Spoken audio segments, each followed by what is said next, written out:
Իսրայելի առաջարկը, Եվրոպայի առաջարկները դրանք պետական քաղաքականություն են։ Տրիպի հետ կապված պատահական չէ, որ այնտեղ պետություն չի, այլ մասնավոր ընկերություն է։ Տրիպի հետ կապված բոլոր հարցերը մասնավոր են, կոմերցիոն են, օլիգարխիկ են, եւ երբ որ պետությունը փորձում է խաղալ օլիգարխների հետ, այն էլ մի կորպորացիա հետ, որը 14 տրիլիոն կարողություն ունի, ու որը չի ծառայում, որը չունի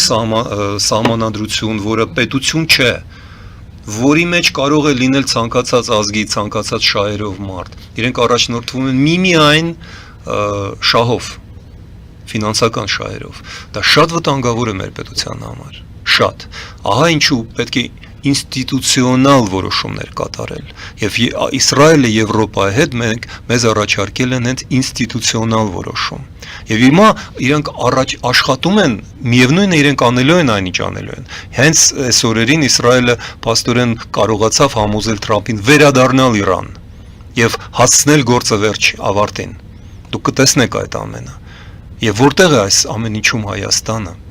Հայաստանը խաղացող չի։ Պետք է խաղացող լիներ դեր։ Հայաստանը պետք է խաղացող լինի ամեն ինչում, ինչ կատարվում է գոնե մեր տարածաշրջանում։ Անպայման չի զորք ուղարկել, ինչպես Հայաստանը զորախումբ էր ուղարկել Սիրիա։ Ինչպես է մասնակցությունը կամ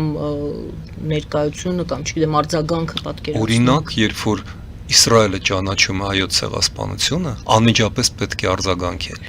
Անմիջապես պետք է հատուկ գործողություններ կատարել, դիվանագիտական, ոչ անպայման Ինչու չարեց ձեր գնահատմամբ, որովհետև դրան դեմ է Թուրքիան, դրան դեմ է Ալիևը, Ալիևը, հայ-թուրքական հարաբերությունները, նաև Իրանը, այո, փաստորեն այո։ Ես կասեի ավելի ճիշտ, Փաշինյանը ունի ցավոք սրտի ինչ որ կախվածություն Ալիևից եւ Էրդողանից, նա ստեղծել այնպիսի վիճակ, որ Ալիևը դեռևս կարողանում է սպառնալ պատերազմով եւ Փաշինյանը դա չի թաքցնում, չէ՞ որ նա ասում էր եւ հիմա էլ ասում, սեպտեմբերին կլինի պատերազմ, եթե դուք մեզ չընտրեք։ Այսինքն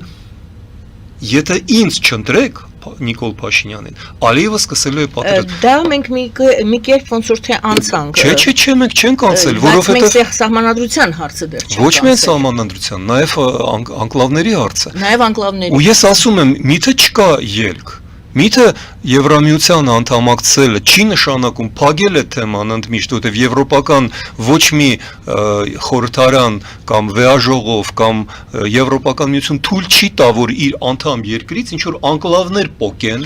սահմանադրություն։ Հասկանալի է, բայց Փաշինյանը ասում է Եվրոմիությունը վաղը ես չեմ կարող, ինձ չի կարող ընդունել, ես ռեֆորմներ պետք է անեմ, ես անեմ տարիներ հետո, իսկ հարցերը դրված են այսօր եւ հիմա։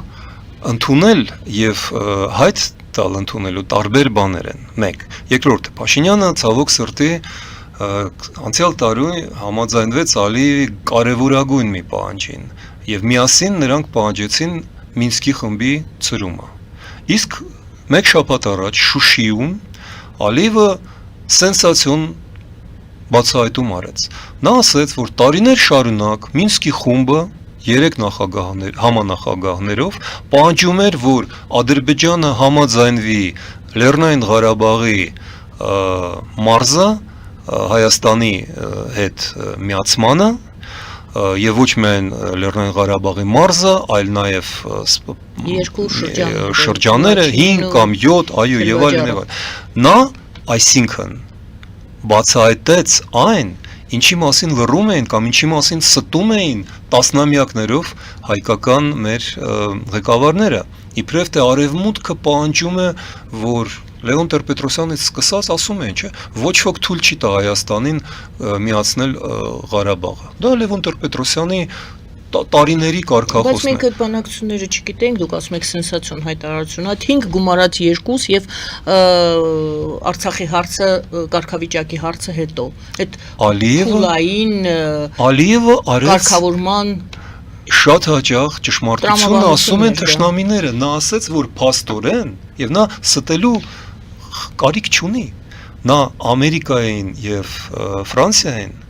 Եվրոպային տվյալ դեպքում Ֆրանսիան համանախագահ էր, մեղադրեց նրանում, որ իրենք տարիներ շարունակ պայքարում էին Հայաստանի համար, Հայաստանի շահերի համար, Արցախը հայկական թողնելու համար։ Նա մի կեղծիկ արեց, ընդամենը մեկ կեղծիկ։ Նա ի թիվ այլ համանախագահների նշեց նաև Ռուսաստանին։ Այմ հարցս դա է, Ռուսաստանի դերը այդ ամբողջի մեջ ո՞րն է։ Ալիևը, քանի որ բոլոր այս տարիների, սկսած 2012 թվականից առնվազն 11-12 թվականից, երբ որ Ռուսաստանը ընդունեց ռազմավարական որոշում մերձենալու Թուրքիայի հետ եւ Ադրբեջանը այստեղ խիստ անհրաժեշտ էր, 11-12 թվականից հետո եւ հիշեցնեմ Մեդվեդևը այդ պահին նախագահ էր, մարտի 16-ին Մոսկովյան պայմանագրի 90-ամյակի օրը իրենք ընդունեցին Էրդողանին Կրեմլում, Պուտինը որպես վարչապետ եւ Մեդվեդևը որպես ժամանակավոր նախագահ, նրանք նվիրեցին Էրդողանին Մոսկովյան, այսինքն Հայաստանի վաճառքի մասին պայմանագրի բնօրինակը լուսանկարներով, այդ ամեն ինչ ինտերնետում կա, եւ դրանից հետո իրենք փաստորեն սկսեցին սաբոտաժի ենթարկել Մինսկի խումբը եւ քանդել դա, եւ Մինսկի խմբի քանդումը պահանջում էին Ադրբեջանը եւ Ռուսաստանը։ Եվրոպական դիտորդների հեռացումը Հայաստանից պահանջում էին Ալիևը եւ Պուտինը։ Այսինքն այստեղ ոչ մի գաղտնիք չկա։ Գաղտնիքը այն էր, որ այո, Ալիևը խոստովանեց Եվրամիությունը եւ Ամերիկայի Միացյալ Նահանգների նախորդ ադմինիստրացիաները բոլորը պնդում էին, որ Արցախը պետք է լինի հայկական։ Ռուսաստանը եւս իմ հարցս դա էր։ Ռուսաստանը ինչ էր անում Ռուսաստանը այդ ժամանակ Մինսկի խմբի կազմում։ Ռուսաստանը ինչու այնուամենայնիվ Մինսկի խմբին չհաջողվեց գոնե այո ստանալ ինչ որ փաստաթղթի տակ Ադրբեջանի ստորագրությունը այնուամենայնիվ, որովհետև Ադրբեջանը 2011-12 թվականից ուներ Ռուսաստանից գաղտնի երաշխիք, որ Ռուսաստանը դա թույլ չի տա Մինսկի խմբին անել, ինչու, որովհետև Ռուսաստանը 2007 թվականի Պուտինի ճառով Մյունխենում հաստատեց, որ ուզում է վերականգնել Խորհրդային Միությունը։ Հաջորդ տարի 2008-ին այդ գործընթացը սկսվեց։ Ռուսաստանը արձակվեց Վրաստանի վրա։ Հետո սկսվեցին այլ հարձակումներ, հետո տեղի ունեցավ Ղրիմի զավթումը 2014 թվականին։ 2013 թվականի սեպտեմբերին Հայաստանին դուրս հանեցին Սերժ Սարգսյանի օրոք, սեպտեմբերի 3-ին Եվրոասոցիացման գործընթացից։ 2016-ին Ռուսաստանը դրդեց Ադրբեջանին հարձակվել Հայաստանի վրա եւ դա քառօրյա պատերազմ էր։ 2020 թվականին Ռուսաստանը պատրաստեց Ադրբեջանը լայնամասշտաբ պատերազմի, որովհետև պատրաստվում էր հարձակման Ուկրաինայի վրա եւ նրան պետք էր Ադրբեջան-Թուրքիա ցամաքային միջանցք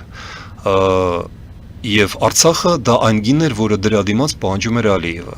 Այսինքն այս ամենի ավարտը մենք դրանով շրջան ենք փակում, մեզ բերում է Թրիպին։ Թրիպը սկզբից դա հենց այն պահանջն էր, որը այլ անունով դրվել էր 2020 թվականի նոյեմբերի 9-ի Ղազագրի մեջ FSB-ի վերահսկողության տակ կապ Ադրբեջանի եւ Նախիջևանի միջև։ Երբ որ Ադրբեջանը տեսավ, որ Ռուսաստանին չի հաջողվել դա անել, որովհետև Եվրոպան եւ Ամերիկան թույլ չտվեցին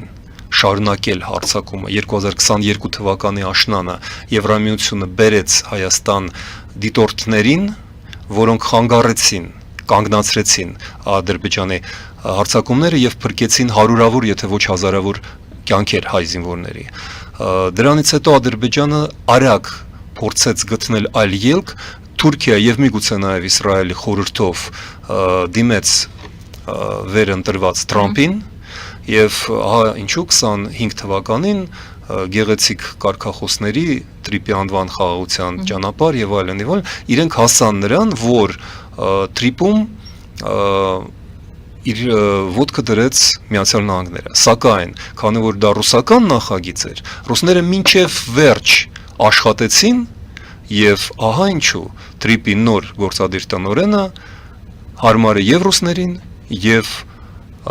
ամերիկացիներին եւ ադրբեջանցիներին հարց է, որքանով է նա հարմար Հայաստանին։ Մի մարդ, որը Հայաստանում արդեն ունի թեղուտ, բջջային կապեր, հեռախոսներ, համակարգիչներ եւ այլն եւ այլն։ Սա շատ մեծ հարց է։